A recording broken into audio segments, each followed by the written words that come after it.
ஃபுட்ன்னு சொல்லலாம். இப்போ நீங்க ஏதோ ஒரு பப்ளிக் பிளேஸ்ல இருக்கும்போது ஒரு பேஷண்ட் வந்து அன்கான்ஷியஸ் ஆயிட்டாங்க. திடீர் மயக்கம் போட்டு விட்டுட்டாங்க. எமர்ஜென்சி ஆஃபீஸ் முடியாது இல்லைங்களா?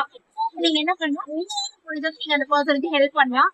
அதை பத்தி தான் நான் சொல்றேன். இந்த பிரச்சனை என்ன பண்ணணும்னா, பர்சன் அன்கான்ஷியஸ் ஆயிட்டாங்க அப்படின்னா சேஃப்டி பார்க்கணும். அவங்க ப்ராப்பரான இடத்துல இருக்காங்களா ரோட்ல இருக்கும்போது நீங்க அப்ப போய் ஹெல்ப் பண்ண முடியாது இல்லையா? சோ அவங்க ப்ராப்பரான ஒரு இடத்துக்கு கூட்டிட்டு வந்துட்டு ஃபிளாட்டான ஒரு பொசிஷன்ல படுக்க வச்சுட்டு இருக்கா அவங்க நம்ம ரெஸ்பான்ஸ் இருக்கான்னு பார்க்கணும். ஷோல்டர்ல தான் தட்டி பார்க்கணும். லவுட் வாய்ஸ்ல கேட்கணும். ஆர் ஓகே அப்படின்றத 3 டைம் அவங்க கிட்ட கேட்கணும். அவங்க எந்த ரெஸ்பான்ஸுமே பண்ணல அப்படின்னா நீங்க என்ன பண்ணணும், ஹெல்ப் ஷவுட் பண்ணி அது பல்ஸ் பார்க்கணும்.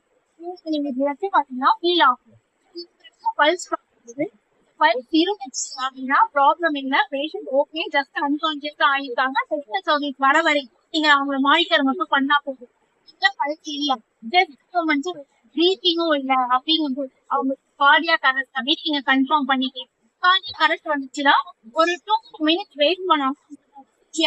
நம்ம அப்படியே விட்டுட்டோம் அப்படின்னா அவங்க வந்து டெத் ஆயிடுச்சு. ஸோ அதனால ஈஸியா ஸ்டார்ட் பண்ணிட்டீங்க, பல்ஸ் பார்த்துட்டீங்க, ஹெல்ப் கால் இல்லையா? ஸோ அவங்களுக்கு எமர்ஜென்சி சர்வீஸ் கால் பண்ணேன் அப்படின்னு சொல்லிட்டு நீங்க சிபிஆர் ஆரம்பிக்கணும். இது யார் வேணாலும் பண்ணலாம், எல்லாருமே பண்ணலாம். இப்படி நீங்க பாக்குறீங்க அப்படின்னு நீங்க கூட உங்களுக்கு பர்சனுக்கு ஹெல்ப் பண்ணலாம். அப்படி பண்றது மூலியமா எமர்ஜென்சி சர்வீஸ் மட்டும் நம்ம இந்த பர்சனை உயிர்த்து வச்சுக்கிறது சான்ஸ் இருக்கு. சிபிஆர் சரிங்களா?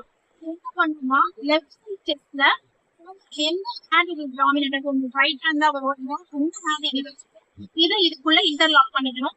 லெஃப்ட் சைட் பொசிஷன் தான் பண்ணணும். ரெண்டு செஸ்ட் நெக்ல போட்டீங்கன்னா உங்க ஹேண்ட் எக்ஸ்டெண்ட் பண்ணும். எல்போஸ் ஸ்ட்ரைட்டா வச்சு மடங்க கூடாது. 30 கவுண்ட்ஸ் மேக்ஸிமம் 2 இன்ச்சாவது உள்ள போகும். இந்த மாதிரி கம்பல்சன் மவுத்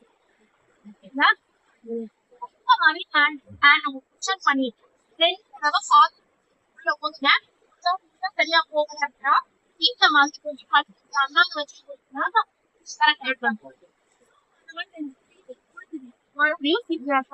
இந்த எமர்ஜென்சி சர்வீஸ் இந்த மாதிரி மேபி டயர்ட் ஆயிடுச்சுன்னா அடுத்த போட்டு இந்த மாதிரி இதை பண்ணிட்டே இருக்காங்க. எந்திரிச்சிருவாங்க. அப்படி எந்திரிக்கல அப்படின்னா எமர்ஜென்சி சர்வீஸ் வர வரைக்கும் சிபிஆர் பண்ணிட்டே இருந்தீங்கன்னா கேரி பண்ணிப்பாங்க. அவங்க இந்த மாதிரி மிஷின் வச்சிருப்பாங்க. இது வந்து டீஃபிபிரிலேட்டர் அப்படின்னு சொல்லுவோம். ஸோ இதை வச்சு ஷாக் கொடுப்பாங்க. அதுதான் இது. ஸோ இங்க இங்கே பிளேஸ் பண்ற பொசிஷன் கொடுத்துருப்பாங்க. இது இங்க செஸ்டுக்கு கீழே. ஸோ இதை வந்து பிளேஸ் பண்ணுவாங்க. இது பாருங்க மேல பிளேஸ் பண்ணுவாங்க. ஸோ அந்த கொடுத்துருப்பாங்க. இதை பார்த்து பிளேஸ் பண்ணி இந்த மிஷினே வந்துட்டு ஷாக் கொடுக்கணுமா வேண்டாமா அப்படின்ற மிஷினே வந்து அனலைஸ் பண்ணிக்கும்.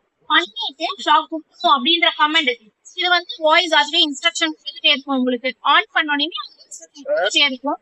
அது ஷாக் அட்வைஸ் பண்ணுச்சு அப்படின்னா நீங்க இந்த பட்டன் பண்ணீங்கன்னா ஷாக் டெலிவர் ஆயிடும். யாருமே வந்து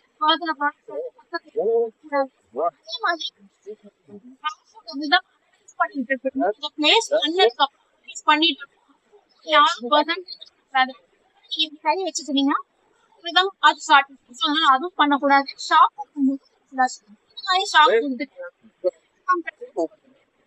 அதுலயே பர்சன்